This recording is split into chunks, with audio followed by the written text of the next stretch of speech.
सभी दर्शकों को सुखबीर बड़म्बा की तरफ से हाथ जोड़कर नमस्कार।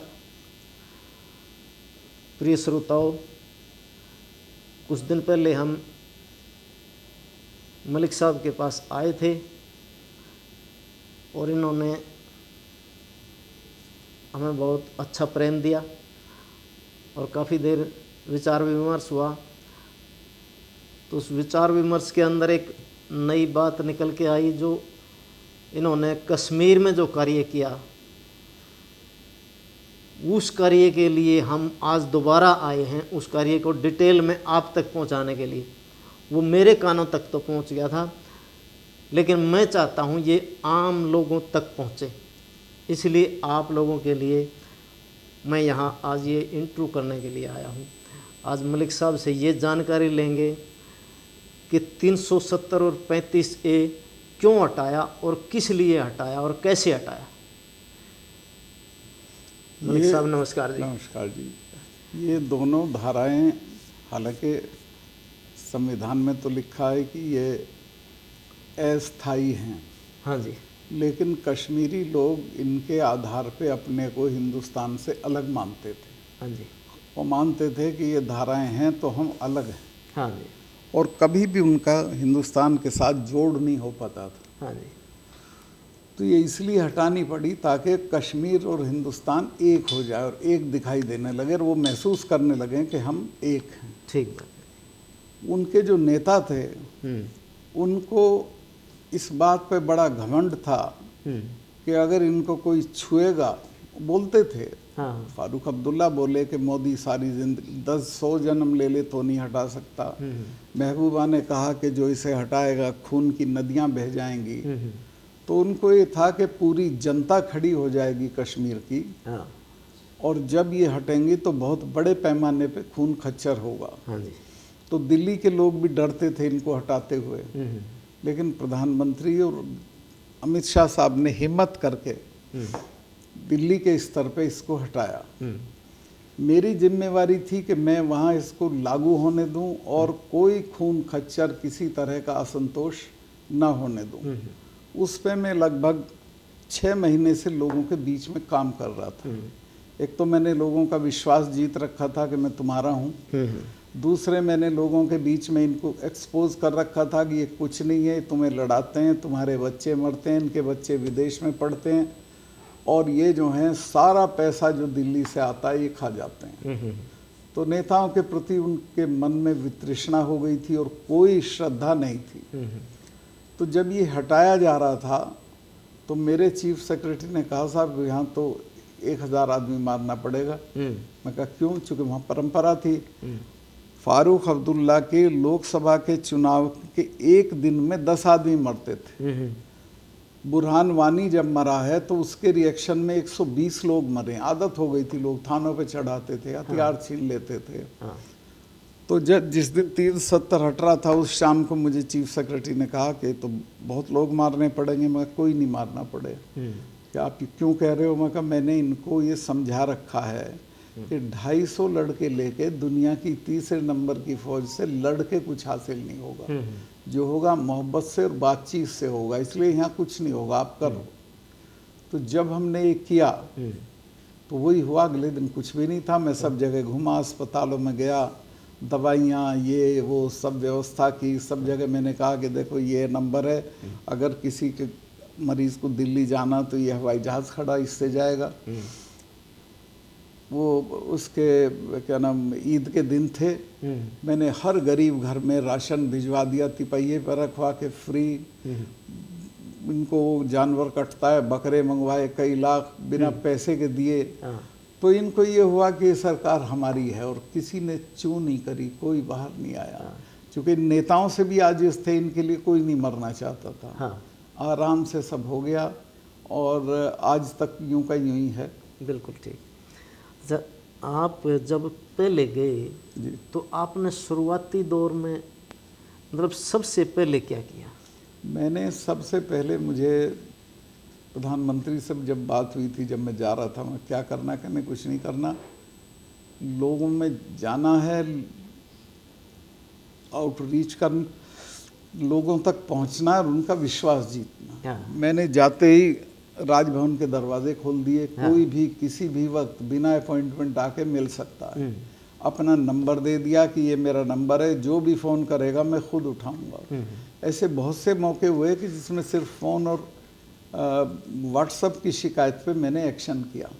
तो उससे लोगों को विश्वास बढ़ गया कि हाँ हमारी सुनवाई होती है। बिल्कुल, मतलब सरकार को आम आदमी से जोड़ उनकी दिया। सरकार बना दिया। अच्छा, एक मैंने एक इंटरव्यू में आपके सुना था कि आपने 200 स्टूडेंटों की टीम बनाई। हाँ, मैंने ऐसे लड़के जो राष्ट्रगान पे खड़े हो जाते थे, हाँ। उनको आइडेंटिफाई करा के मैंने उनकी टीम बनाई, अलग अलग ग्रुप में। उनको बुलाता था, चाय पिलाता था, खाना खिलाता था, फिर उनसे जानकारी लेता था।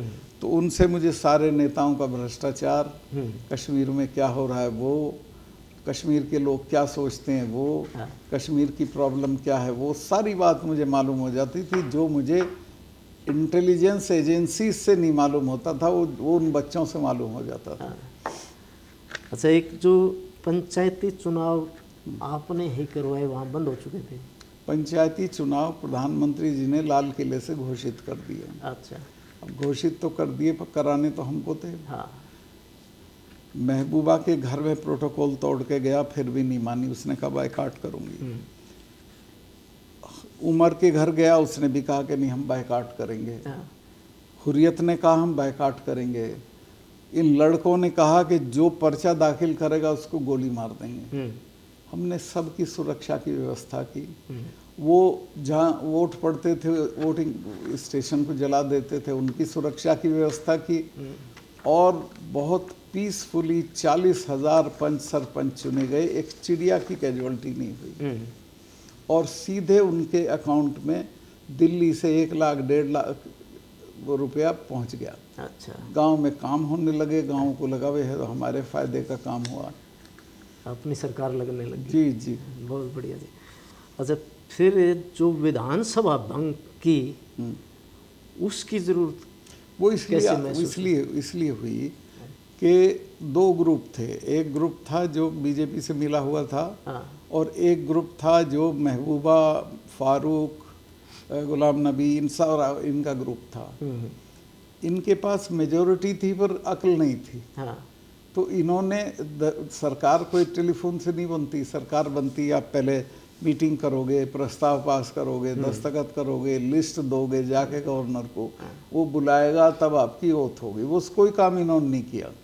ईद का दिन था, मैं यहाँ से पहुँचा 4 बजे जम्मू, तो तब तक ये तो हवा में थी कि ये सरकार बना रहे हैं, लेकिन इनका कोई लेटर मेरे पास नहीं था। जो दूसरा ग्रुप था मैंने उससे पूछा, मैं कहा भाई तुम्हारा क्या है?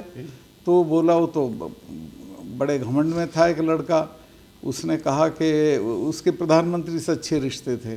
उसने कहा जी मेरे पे तो 5 MLA, आप मेरी ओथ करा दो तो मैं 10 दिन में मेजॉरिटी कर दूंगा। यानी दोनों तरफ से खरीद फरोख्त का काम चल रहा था। अच्छा। और मुझे डर है कि अगर मैं किसी एक को मौका दे देता तो वहाँ टेररिस्ट भी मारते लोगों को गोली, झगड़े होते, खरीद फरोख्त होती और एक अनिश्चितता का माहौल हो जाता। कोई क्लियर कट किसी के पास लिखा हुआ नहीं था कि इसके पास मेजॉरिटी है, ये दस्तखत हैं। किसी ने लिख के नहीं दिया। कहा कि साहब आपका फैक्स ख़राब है। मैं तो जानता भी नहीं था फैक्स कैसे चलता है। हाँ। लेकिन जम्मू से श्रीनगर तक 3 फ्लाइट आती हैं दिन में। फ्लाइट से आ सकते थे, कार से आ सकते थे। हाँ। या किसी और फैक्स पे जम्मू में अपने किसी आदमी को भेज सकते थे जो मुझे आके दे देता। मुझे 8 बजे तक किसी ने कुछ नहीं दिया। और ये चलता रहा कि उसने वो तोड़ लिया, उसने वो तोड़ लिया, वो उस पर दबाव डाल रहा है, वो उस पर दबाव डाल रहा है। तो मैंने कहा भाई यहाँ तो अफरा तफरी हो जाएगी, मैंने उसको भंग कर दिया। अच्छा, एक जो वहाँ पर जो शाहपुर कंडी एग्रीमेंट बताया था। हाँ, शाहपुर कंडी एग्रीमेंट, उसको जरा दर्शकों को खोल के मैं बताएं बताता हूँ। क्या चीज़? शाहपुर कंडी एक एरिया है जम्मू का। हाँ। कंडी माने सूखा। अच्छा। तो वो एरिया वो है जिसमें पानी नहीं है, लेकिन नदी है बराबर में, वो सतलुज जो जाती हैं जो इसको पंजाब वाली। अच्छा। लेकिन एरिया सूखा था और उन नदियों का सारा पानी बह के चला जाता था पाकिस्तान। हाँ। और जब उसके हमारे और पंजाब के बीच में एग्रीमेंट की बात आती थी, ना महबूबा होने देती थी ना फारूक, क्योंकि दोनों को ये था कि पाकिस्तान को ज़्यादा पानी जाने दो। तो वो एग्रीमेंट मैंने 10 मिनट, उसमें झगड़ा ये था कि किसके कंट्रोल में रहेगा। मैंने कहा किसी के कंट्रोल में नहीं रहेगा, दोनों पार्टियों के जॉइंट सुपरविजन में रहेगा। ये पास करा के आधे घंटे में एग्रीमेंट करा दिया और अब वो लगभग तैयार हो गया वहाँ डैम। और जो पानी है फालतू वो सारा पंजाब को मिलेगा, फिर हरियाणा को मिलेगा, फिर राजस्थान को मिलेगा। पाकिस्तान को एक बूंद पानी नहीं जाएगा अब। अच्छा जी, बंद कर दिया। बंद कर दिया। वाह जी वाह। अच्छा, एक और जो बैक टू विलेज आपने, बैक टू विलेज मैंने इसलिए किया कि वहाँ के लोग दिल्ली आते थे, गांव के लोग। हाँ। ये सॉरी श्रीनगर, कोई सुनवाई नहीं थी, बेचारे धक्के खाते रहते थे दफ्तरों में। अफसरों में बड़ी एरोगेंस थी, बड़ा घमंड रहता था। मैंने कहा कि हर ये जो जितने IAS और इनके स्टेट के होते हैं KRS, ये लोग 3 दिन गांव में रहेंगे, वहाँ की समस्याओं को जाके देखेंगे, कहाँ पुलिया है, नहीं है, नाली है, खड़ंजा है, आके रिपोर्ट देंगे और अगले साल उसे पूरा करके जाएंगे। तो 3 दिन के लिए सब गांवों में गए। शुरू में तो डरे हुए थे, लेकिन किसी ने कुछ नहीं कहा। यहाँ तक बुरहान वानी का बाप भी उस पंचायत में आया और जो पंचायत इन्होंने जाके गांवों में करी, और गांव के लोग ढोल ढपड़े बजा के इनका स्वागत करने आए। और लोगों ने कहा साहब हम तो श्रीनगर में जाते थे, हमें तो ये दफ्तर के नज़दीक नहीं आने देते थे, आज तो ये गवर्नर साहब ने हमारे घर पे भेज दिए हैं। तो लोगों को वो प्रोग्राम बहुत अच्छा लगा, यहाँ तक कि प्रधानमंत्री ने भी उसकी सराहना की। मतलब आपने सप्ताह में 3 दिन अधिकारी गांव में छोड़ दिए गांव की समस्या सुनने के लिए। वाह जी वाह, बहुत बढ़िया। अच्छा, एक रोशनी एक्ट का नाम का कानून था, रोशनी उसको जब मैं थोड़ा विस्तार से समझाएं। वो बहुत खतरनाक चीज़ थी। वो फारूक अब्दुल्ला ने बनाया था कि भाई सरकारी ज़मीन है, इसको ठीक वाजिब दामों पे लोग लेके घर बना लेंगे और इससे जो पैसा मिलेगा उसको हम बिजली विभाग पे खर्चा करके सबको बिजली देंगे। अच्छा। तो बिजली तो दी नहीं गई, पर बड़े बड़े प्लॉट नेताओं ने सब कब्जा लिए। अच्छा। जिसमें फारूक पे भी है, महबूबा पे भी है, उनके स्विमिंग पूल बने हुए, क्या क्या बना हुआ। तो वो बहुत बड़ा भ्रष्टाचार हुआ था। सरकारी ज़मीन को सस्ते दाम पे हथियाने का था वो। तो वो मैंने रद्द कर दिया। अच्छा, आपने वो एग्रीमेंट पूरा वो मैंने एक्ट ही ख़त्म कर दिया कि ये कुछ नहीं है, इसको जिसको लेनी है वो बोलेगी, वो लेगा। अच्छा। उसमें एक अच्छी चीज़ क्या हुई कि कोई एक आदमी उसमें हाई कोर्ट में पहुंच गया। हाई कोर्ट में एक जज साहिबा थी बड़ी सख्त, उसने एक केस CBI को दे दिया। अच्छा। तो अब इसमें काफ़ी घर ज़मीन तो सबकी छीनी गई और काफ़ी इसमें केसेस हैं जिनमें लोग जेल जाएंगे। अच्छा। एक काम मैं और किया, मुझे ये लगा कि भाई यहाँ जम्मू के चारों तरफ कितनी सरकारी ज़मीन है। तो मैंने कमिश्नर से कहा तुम सर्वे करो। तो उसने सर्वे किया, उसने कहा जी ये तो हज़ारों एकड़ है। और मैं कहा लोग मेरे जाते ही कब्जा लेंगे इसको, तो क्या किया जाए। वहाँ 3 कोर हैं आर्मी की, 3 लेफ्टिनेंट जनरल ने, तीनों को मैंने बुलाया और मैंने कहा जो तुम्हारे स्ट्रेटेजिक वेपन हैं, जैसे ये ब्रह्मोस्त्र वगैरह हैं, ये कहाँ रखते हो। कहने लगे जी कैंट में रखते हैं। तो बड़ा ख़तरनाक बात है। मैं कहा तो तुम तीनों को मैं ज़मीन दे रहा हूँ। तो तीनों को 3 टुकड़े में करके वो जम्मू के चारों तरफ की ज़मीन फ़ौज को दे दी और उनके हथियार उसमें आ गए और जम्मू सेफ फील करने लगा कि फ़ौज हमारे 3 तरफ आ गई। तो वो सारी ज़मीन फौज को दे दी। अब उस पर कोई कब्जा कर सकता है, हाँ, ना कोई खा सकता। उस जमीन पे कब्जा भी हो गया और उनसे भी छूट गई। उनसे छूट गई। बहुत बढ़िया जी। अच्छा, वहाँ के सत्ताधारी जो लोग थे वो इतना डरा रहे थे लोगों को, पूरे भारत को भी ये डर था खबरों में, खून खच्चर हो जाएगा। हाँ, खून खराब और खून की नदियाँ बह जाएंगी। चिड़िया नहीं बोली, कोई गोली नहीं, कोई आदमी नहीं। मैं कह रहा हूँ एक गोली हमको नहीं चलानी पड़ी।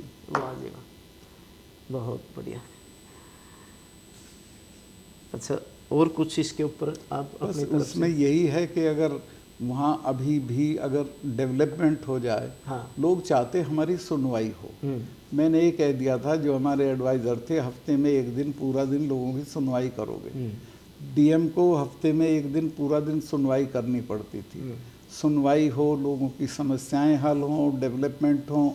मैंने 40 डिग्री कॉलेज दिए एक साल में। मैंने जो स्कूल थे उनको अपग्रेड करके 282 स्कूल को अपग्रेड किया। जितने डेवलपमेंट के काम रुके हुए थे बैंकों से कर्जे लेके वो सब पे काम शुरू करा दिया, वो पूरे हो गए लगभग। तो अगर वहाँ काम होता हुआ लोगों को दिखे तो लोगों का ये कहना था कि जी हमें धारा से क्या लेना, हमें तो हमारे काम हो, हमारी सुनवाई हो और हमारे बच्चों को रोजगार मिले। हाँ। मैं 50,000 नौकरियों का प्रबंध करके आया था। अच्छा। अब वो उसमें से एक नहीं मिली किसी को। वो अगर दे दी जाए हाँ। तो जय जयकार हो जाएगी सरकार की। बिल्कुल ठीक। अच्छा जी, मेरी एक इच्छा है। ये बताओ।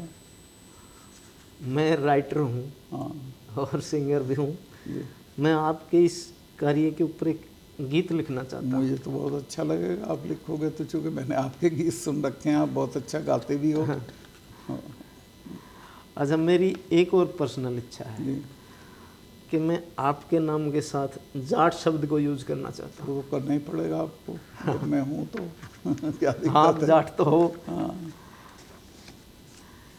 क्योंकि मैंने जो पहले गीत लिखा था उसमें मैंने जाटों को दर्शाया था कि भाई जाट फौज में होता है तो फौज में मतलब अपने घर के या खुद के शरीर के बारे में कुछ नहीं सोचता, देश के बारे में सोचता है। गांव-गांव में जाटों के तो स्टैचू हैं सबसे ज़्यादा। हाँ सब आपके, ये प्रूफ है। आपके यहाँ तो झुंझुनू में तो हर गांव के बाहर है। और खेलों में भी प्रूफ है। ज़्यादा मेडल सारे मेडल लाए जाट ही लाए। जो हमारी हरियाणवी संस्कृति है ना जी, आप हो हरियाणवी जी। लेकिन उत्तर प्रदेश एक रेखा खींच गई, वहाँ वो उत्तर प्रदेश हो गया, उसका नाम उत्तर प्रदेश, लेकिन कल्चर तो हरियाणा और उत्तर प्रदेश का एक ही है। कलावड़ के गए हुए हैं। हाँ, कलावड़ से हो आपके दादा परदादा, मेरी माँ चल की दादरी, आपके मामा दादरी। अच्छा, तो एक जो हरियाणा में हरियाणवी संस्कृति को सत्यानाश करने के लिए लगे हुए हैं कुछ लोग, और कुछ जाटों पर गीत इतने अश्लील असभ्य, जाटों को वाहियात किस्म का बदमाश लफंगा दिखाया जाता है उन गीतों में। कहीं नशेड़ी, कहीं सुलफंडी, कहीं गाड़ी के पीछे लिखा हुआ मिलेगा सावधान अंदर जाट है। जाट जहाँ हो वहाँ लोगों को, कमज़ोर लोगों को ये महसूस होना चाहिए कि यहाँ जाट है तो कोई खतरा नहीं है। मैं ये दर्शाना चाहता हूँ। मैंने उसमें तो ये दर्शा दिया भाई जाट बहादुर होता है फौज में और मेडल भी लाता है। इस गीत में मैं ये दर्शाना चाहता हूँ कि जाट अगर जाट की बुद्धि देखें समझदार भी होता है तो बुद्धिमान भी होता है। जाट की राजनीति देखें तो जाट राजनीति करके देश की सेवा कैसे कर देता है। चलिए, तो आपके हाथ में जैसा दर्शाओगे। बस मेरी यही इच्छा है कि ताकि और लोग भी आपसे सबक लें, आपके इस महान कार्य से।